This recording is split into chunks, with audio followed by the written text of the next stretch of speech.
Bonsoir tout le monde, une troisième petite vidéo de la soirée pour vous parler de nos chers pervers bien sûr et pour parler de l'humour que l'on peut utiliser à leur encontre, à leur égard, je ne sais pas, à leur encontre plutôt.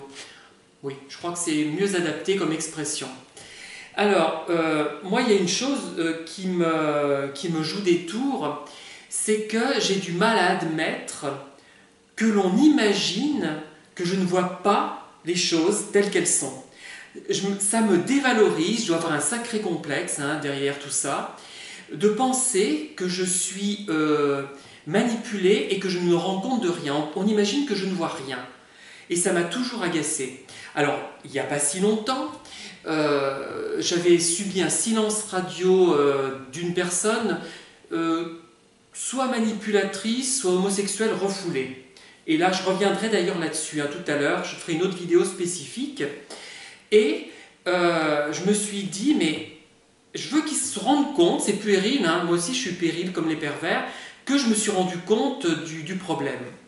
Et effectivement, d'ailleurs, je n'ai pas fait exprès, mais quand j'ai revu cette personne, je lui ai fait une tronche invraisemblable qui montrait que j'avais été perturbé par son comportement, donc ça le fait gagner, ça le fait jouir, ça lui provoque une érection littéralement, mais en même temps ça montrait que moi j'avais compris ses manœuvres et je ne passais plus pour un imbécile à mes yeux et à ses yeux.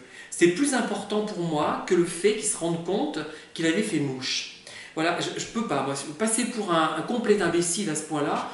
On ne parle plus pendant 6 mois alors qu'on avait fait des avances amicales avec un grand A. Non, non, je ne l'admets pas, je suis désolé. Et donc, après, ce qui peut être amusant, c'est d'exprimer par mail, par parole, au téléphone, n'importe où, par n'importe quel moyen que ce soit, que l'on est conscient de la manipulation dont on a fait l'objet. Mais sans s'énerver, d'ailleurs ça ne nous énerve pas. Bon, dans l'ironie, il y a toujours un peu de colère sous-jacente, forcément.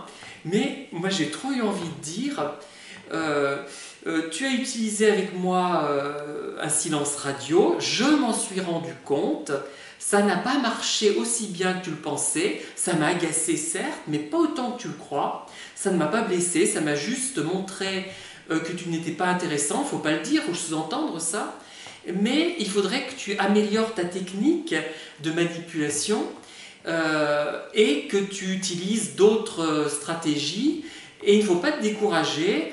Je te souhaite bon courage dans tes démarches, etc. Bon, on peut le dire de façon plus feutrée. Par exemple, que penses-tu du silence radio? Je vois que tu en es un adepte, mais moi ça ne m'a pas perturbé du tout, je suis désolé. Mais ne te décourage pas, tu peux trouver une autre technique. Je te souhaite une assez bonne journée, j'aime bien. Pourquoi on dit toujours bonne ou très bonne? Pourquoi pas assez bonne? Une journée de 12 ou 13 sur 20. Et voilà, voilà. Mais je ne peux pas m'empêcher d'avoir ce regard ironique. Comment dire, à chaque fois que j'éprouve quelque chose de triste, il y a le versant joyeux qui intervient juste après ou simultanément et qui me permet de surmonter l'épreuve en fait. Je ne sais pas si ça vous fait pareil vous. Et quand on y réfléchit à ces histoires de pervers qui veulent vous... Mais c'est grotesque, surtout quand ce sont des simples, si je puis dire, tentatives amicales qui n'aboutissent pas. Qu'est-ce que ça change à notre vie? Rien. Mais le truc, moi je ne supporte pas, c'est qu'on m'ait pris pour un imbécile et qu'on croit que je suis dupe. Alors là, non, ça me dérange terriblement. Et voilà, c'est une petite satisfaction pour moi de montrer qu'effectivement la personne perverse a fait mouche, mais pas tant que ça, et que je m'en suis rendu compte, et que maintenant je traite les choses avec dérision. Voilà, merci de m'avoir écouté, et à très bientôt. N'oubliez pas de mettre des pouces à l'endroit.